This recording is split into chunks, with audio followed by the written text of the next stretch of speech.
only place for everything Vikings. 6, 1, 2, Vikings. Welcome back to the 612 Vikings podcast. I am your host, Dustin, alongside Drew, aka Skull TV. Drew, how are we doing today, man? We missed you last episode. Yeah, got some work things and kind of life getting in the way right now. But I'm back today and kind of on a little emergency episode with some breaking Vikings news. So, we have the Christian Darrisaw signing. And we also have a familiar face coming back to the Minnesota Vikings, which was our top-rated corner in 2022, the fan favorite in Duke Shelley. So we'll start with that one because I feel like the fans are kind of interested in that a little bit, bringing back a familiar face like that. He was kind of a big cornerstone with the Ed Donatel defense, I'd say. He was kind of honestly, one of the only bright spots that you kind of felt like in the secondary outside of like the big names like Patrick Peterson, Harrison Smith. So a guy that really kind of stepped up when he needed to, former practice squad guy, came up really big in that Buffalo game. He had that pass deflection when he was guarding against that big tight end Dawson Knox. So he's a little scrappy corner at 5'9", I'd say. 5'8". 5'8". Yeah, so he's a little short guy, and but there's nothing wrong with that. We like our short kings over here. So exactly. we welcome him back, and we're happy to have him back in Minnesota on the good side of the AFC North here. Yeah, like you said, Duke Shelley's just another fan favorite guy, and I think two of his most notable plays were one was against what's his face, Christian Watson against the Packers, where we ultimately lost the game. But go a 5'8" guy going against a 6'5" guy, a whole almost a foot taller than him. So yeah, it's a nice signing for Duke Shelley to finally be back home. It's kind of unfortunate how long it had to take for him to be back here. Completely different systems, as you said, Ed Donatel versus Brian Flores. I'm interested to see how Brian Flores uses a guy like Duke Shelley.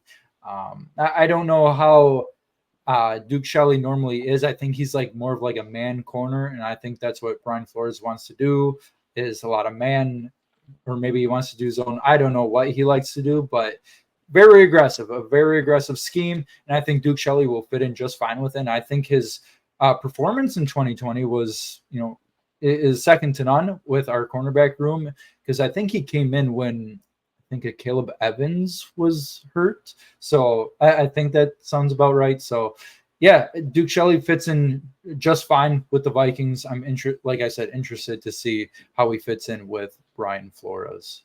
So yeah, and I think the big thing too is we can't forget with him is he had that big interception. Granted, it was kind of a meaningless game for the Bears. They were kind of tanking for that number one pick, where the Vikings were just kind of playing, kind of just going through the motions with that last game because they were kind of already locked into that 3 seed. But it's still a big thing for him. He had the big INT to kind of end the game and kind of put the nail in the coffin against the team that ultimately drafted him and let him go to have him go to the Vikings. So kind of a little revenge game for him. He kind of remembered that, marked that on his calendar. So it's like I said, he's out for vengeance, and maybe he's just one of those Nick Foles kind of guys where he kind of finds success with the one team. So I'd love for that to be the Vikings for his whole career. So, or even Andrew Sendejo, wherever he went, he was just okay or average or below average, whatever it was. And then anytime that he was on the Vikings, that's when he played his best. And hopefully that's the case for Duke Shelley too, because the teams he went to after the Vikings, Raiders, Rams, I that's it, right? Just those two. Yeah, those two teams, and obviously he's been cut from both of those. I think he played probably the longest with the Rams. So yeah, it'll definitely be interesting where he fits with the Vikings, because the Vikings, ever since RIP Kyrie Jackson, they've been in the market for a cornerback, and I think Duke Shelley will be a perfect fit, like I said before 1,000 times. So it'll be fun. Yeah, I do think it is kind of interesting though. Like you said, RIP to Kyrie Jackson, but Kyrie Jackson was a very tall, lengthy corner to go to a little bit more shorter stature in Duke Shelley. It's something that I'm kind of interested in seeing how quickly they can kind of adjust from a guy like Kyrie Jackson, who was, he was a tall guy, kind of a lengthy guy, or to Duke Shelley, who's a little bit more of that little pinball kind of rage, a little bit, we'll call it. So I think it'll be interesting to see how Brian Flores puts this all into motion. One more thing before we stop talking about Duke Shelley here. I know we kind of go a little bit longer on that, but a thing that's really nice about Duke Shelley too is the way he plays. He's not afraid to make tackles. He makes those big plays. A lot of corners don't really like to play as aggressive as someone like Duke Shelley does. And I think that's something that Minnesota has been missing, the past couple of years as well, when Duke Shelley was let go. So yeah, it'll be nice to see that aggressiveness come back to the Vikings, especially in the Brian Flores scheme where you are aggressive and everything like that. So yeah, it'll be fun, like I said. Yeah. All right. Before we get to our next main topic here, we will give a shout out to one of our friends at, let's do Underdog Fantasy here. Drew, I'll have you take it away. Yeah. Like I said, you can go at Underdog Fantasy. It is a free site where you can do some over-under picks. You can do a bunch of variety of different sports like golf, basketball, football. They can bet up to 5 times your bet, do 20 times. Sometimes you get a little scorcher where you can get a little multiplier in there. But they've had over $1 billion in total winnings over the time there. And, it's a $10 minimum bet to deposit down. And sometimes you'll get a little special every now and then. So sometimes it'll be a little free bet, essentially. So, like I said, you could use Dustin's code, which is also his handle at THATVIKINGSFAN. So, so if you're into little sports betting and, you want to do some fantasy props and all that, go to Underdog Fantasy and use Dustin's code for a little promotional match over there. There you go, guys. Make sure you guys go download Underdog Fantasy, make some money, win some money.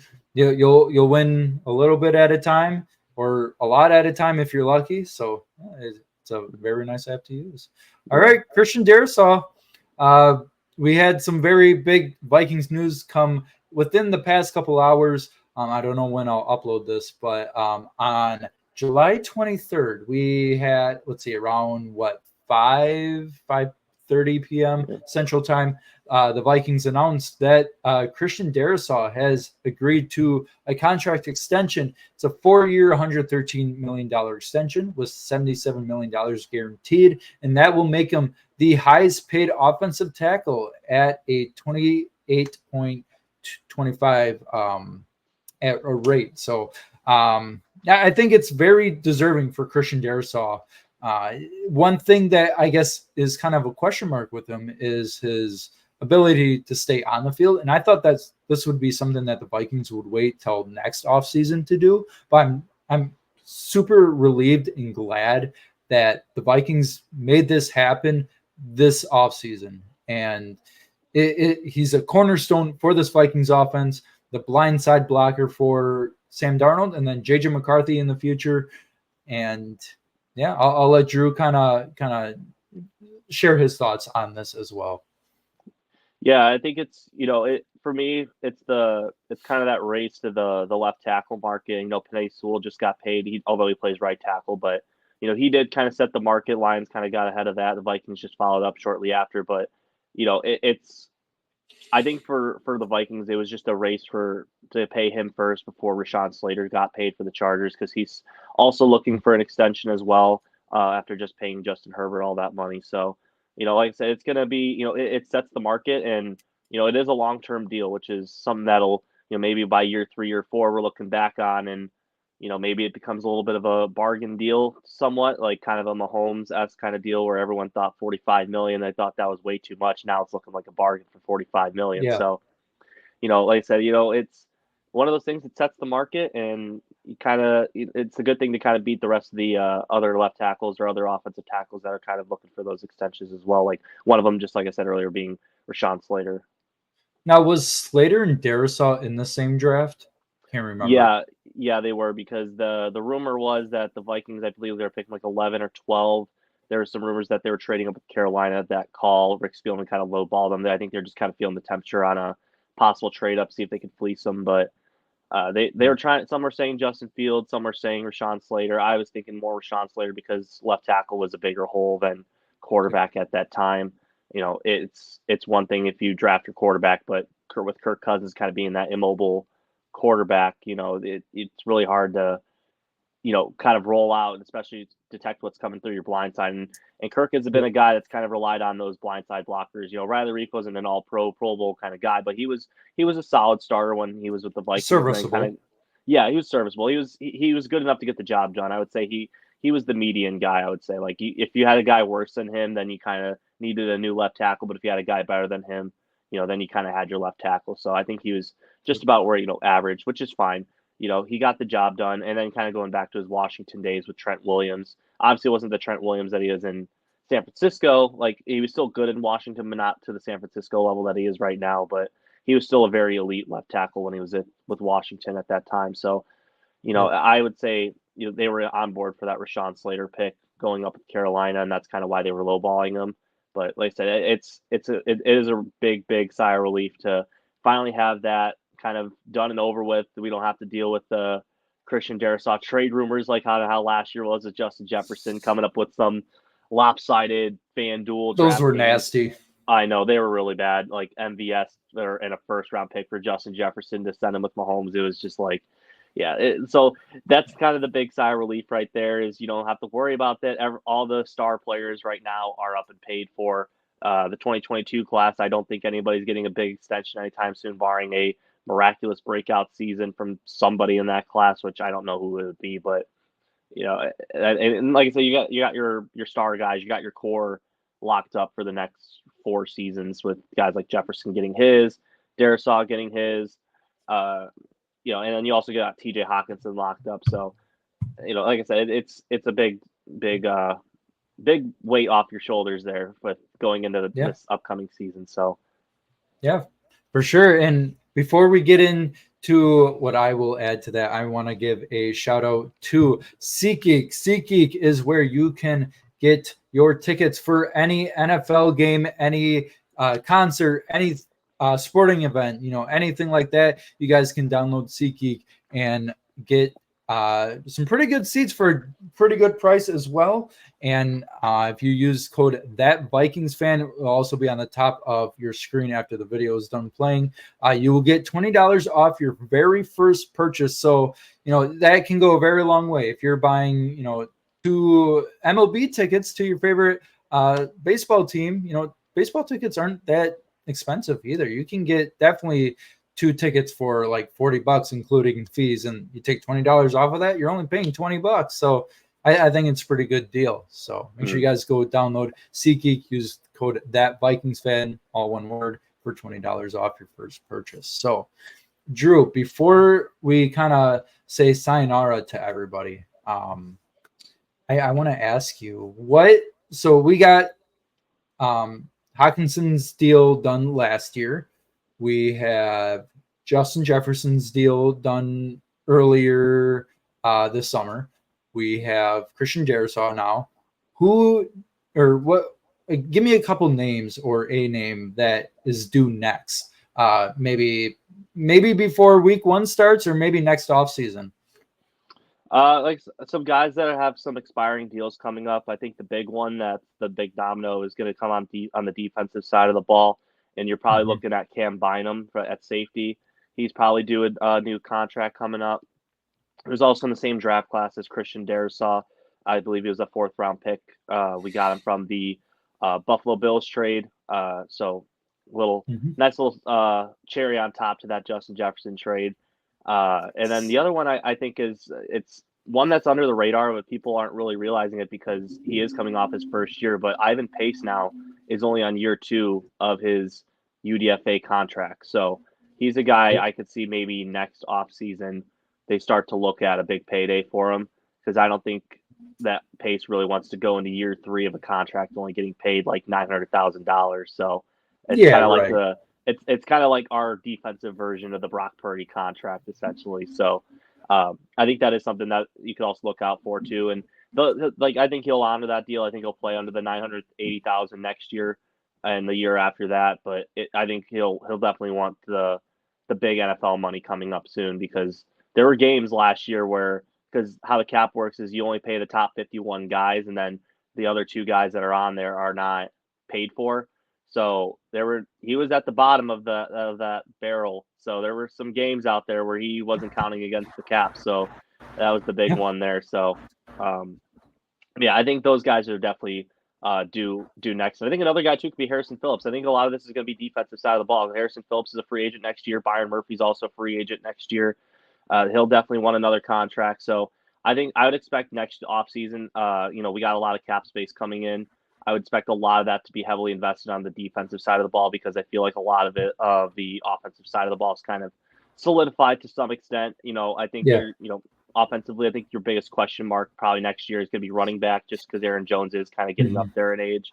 But luckily for the Vikings is all their draft needs are very deep this year, which are corner, defensive tackle, and running back. So all their needs are kind of lined up. So they can kind of maybe if they do, things don't really go as expected this year, where maybe you're looking at some box are kind of saying 7 to 8 is where the Vikings are going to be picking, which, we'll see how that all goes. But let's just say for this scenario, they're picking 7 to 8. You can always trade back and kind of fill in your needs that way too. And I think they'd be a prime trade back team. So, you can get another corner, you can get a D lineman, a running back. There's some guys, you can get maybe in the third round. There's Trevor Etienne, the brother of Travis Etienne from Jacksonville. So there's some guys out there. I also like Jaden Ott too of Cal. He's a guy that could be up there for the top running back award in college football. So there's a lot of guys that there's a lot of things. I think this team could be very, very different coming up in the next few years, which I think it's going to be more for the good than it would be for the worse. So I would be very excited if you're a Vikings fan, especially if JJ McCarthy is a hit.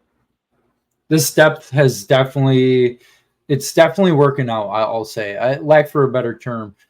And I think it's been very shaky when Kwesi first got here, just because of the old roster trying to get it into, his roster. And now I think the vision is there. We have really good starters. We have really good depth, rotational pieces as well. And I think it's only going to get better. And I think there is a report I saw earlier today too, that the Vikings, they're 100% sold on Kevin O'Connell.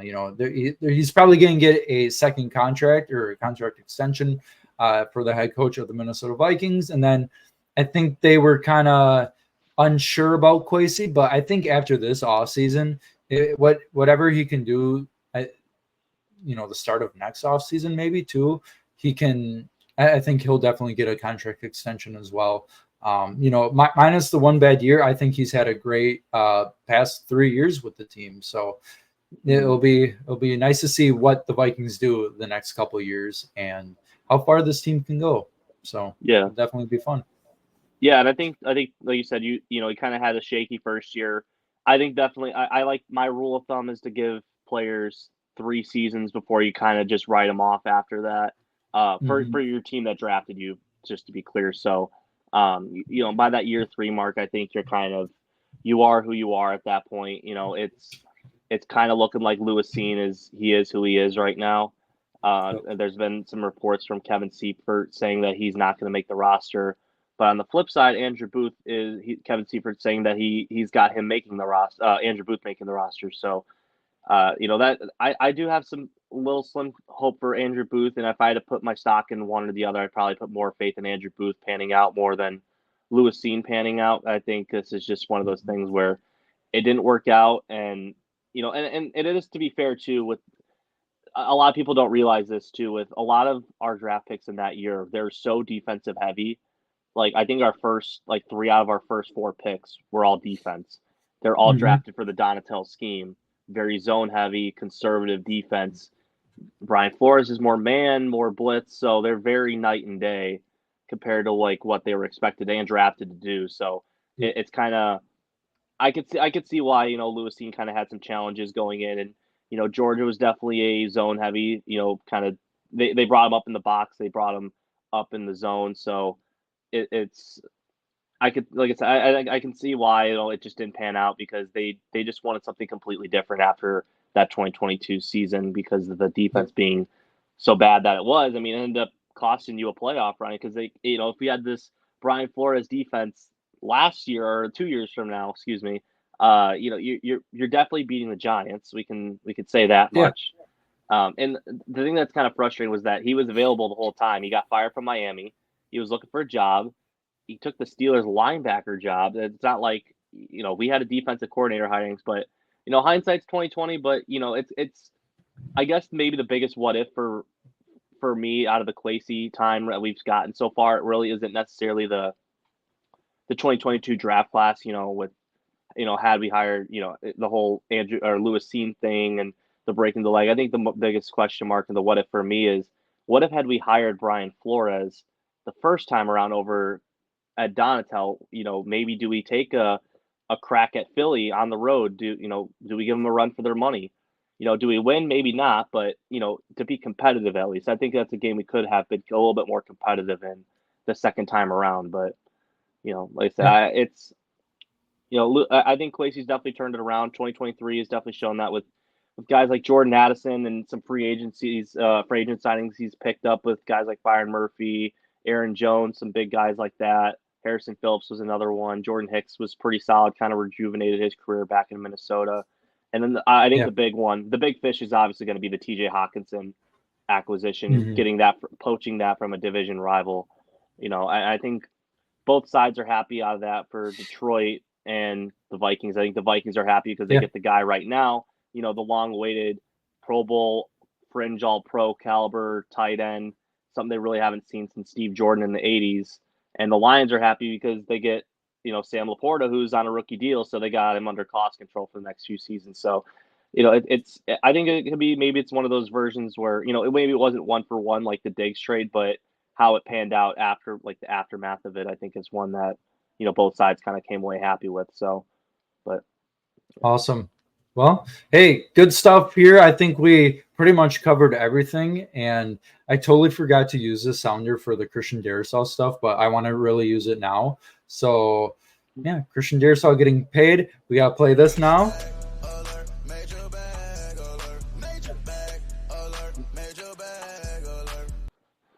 Yeah, so it doesn't really fit now, but I had to play because I really like that song, and it fits. So, yeah. Other than that, anything else you want to add to this, Drew?